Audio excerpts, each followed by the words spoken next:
kuda itu dijadikan sebagai media untuk menyombongkan diri. Nah sekarang apa konteksnya Pak? Kenapa kuda gitu kan? Kenapa kudo gitu? Kendaraan. Maka di sini ulama kita ini luar biasa, memiliki atau membeli atau memiliki kuda atau yang seumpama kuda, yang diserupakan yang mirip dengan kuda ya kendaraan.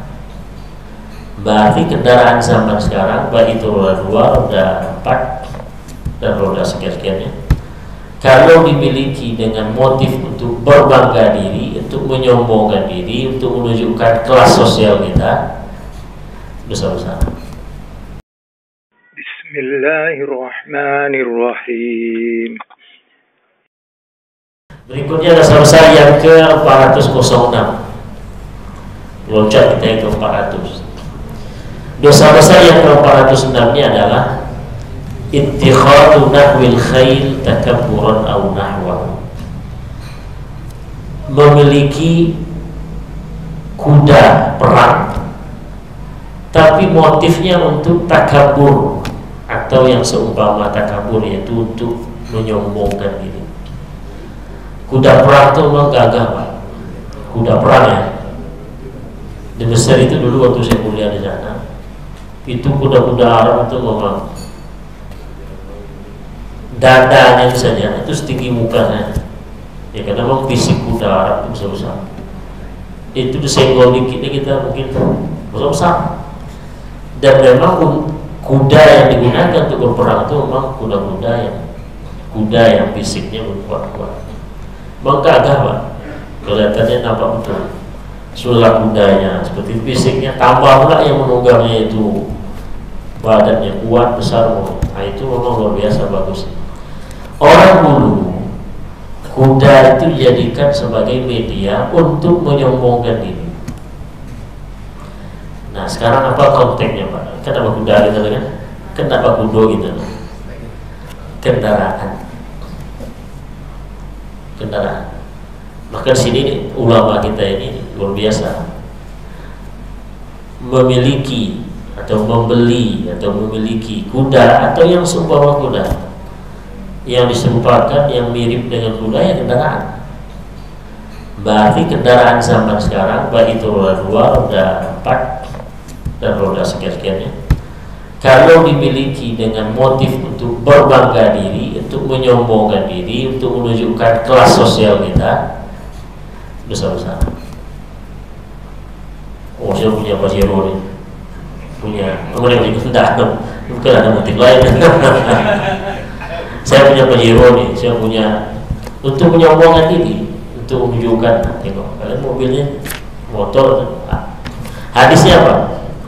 Hadisnya kata Nabi Sallallahu Alaihi Wasallam, al-khailu salasa. Kuda itu 3 jenisnya. Berarti kalau sekarang kendaraan itu 3 jenis. Yang pertama kuda yang itu menjadi dosa bagi pemiliknya. Yang kedua kendaraan atau kuda yang itu menjadi penutup bagi pemiliknya. Dan kuda yang itu menjadi pahala bagi pemilik. Dosa, penutup, kemudian pahala. Nah di hadis ini yang dia singgung kuda yang jadi dosa, potongannya. Kuda yang jadi dosa bagi pemiliknya apa? Kata Nabi SAW adalah alladhi yattakhidhuha ashiran bataran wa badakhan alaih. Kuda yang dimiliki oleh pemiliknya dalam rangka untuk menyombongkan diri dan berbangga-bangga. Maka siapa yang memiliki kendaraan, atau kalau sama sekarang gini aja, kendaraan itu 3 macam. Pertama menjadi petaka bagi pemiliknya, artinya dosa. Yang kedua penutup. Penutup berarti penutup kebutuhan, menutup kekurangan kondisi kita. Yang ketiga menjadi pahala. Nah kendaraan yang jadi pahala apa? Dalam konteks ini kuda adalah kendaraan yang digunakan untuk berjihad di jalan Allah. Jadi kalau ada orang punya kuda, lalu dia pakai untuk berperang, maka kata Nabi, ini kuda yang memberikan pahala. Kalau kita sekarang kendaraan apa Pak? Tak mungkin pula kendaraan 4 bak perang, tak mungkin saja kan. Ya untuk dipakai yang hal yang positif, untuk sholat subuh jamaah, untuk menegakkan kajian dalam jarak yang jauh. Nah itu termasuk kendaraan yang mendatangkan pahala.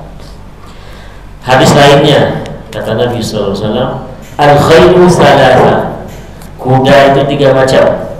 Pertama, fafarasul lirrahman wa farasul lil insan wa farasul lisyaitan. Kuda itu 3 macam. Ada kuda untuk Allah, ada kuda untuk manusia, ada kuda untuk setan. Ini redaksi bahasa Nabi yang lain. Kuda 3 macam. Kuda untuk Allah, kuda untuk manusia, kuda untuk setan. Kuda untuk Allah itu apa? Kuda yang digunakan untuk berjihad di jalan Allah. Kuda untuk manusia apa? Kuda yang digunakan untuk kemanfaatan manusia itu sendiri. Kuda untuk setan adalah kuda yang digunakan untuk berjudi, artinya digunakan untuk bermaksiat. Jadi kendaraan itu ternyata bisa menjadi dosa bagi kita, bisa menjadi pahala. Tinggal bagaimana kita mengelola. Maka Bapak Ibu yang dirahmati Allah, silakan punya kendaraan, tapi niat itu yang perlu dijaga. Niat. Dan ada tradisi Bapak Ibu di sebagian masyarakat itu, patokan sombong berkendaraan itu ada pula. Kalau di kampung saya sombong itu begini, kita pakai kendaraan mobil, kalau kaca tak dibuka, itu siap-siap masyarakat untuk sombong. Rupanya kaca tak dibuka itu tanda-tanda pemiliknya itu sedang mengendarai, itu sombong. Itu pula tandanya. Tidak tahu lah di kampung Bapak Ibu yang lain. Jadi kalau kita pakai kendaraan mobil di kampung, itu kalau kaca itu tak dibuka, nah ini orang menganggap sombong apa gitu. Itu pula patokannya. Mungkin di kampung lain ada lagi ceritanya, lewat tapi tak menyalakan klakson bawahnya. Itu tradisi saja. Karena tak selamanya kita buka. Bapak Ibu dirahmati Allah, ini mengenai persoalan berkendaraan atau punya kendaraan yang masuk kategori dosa besar.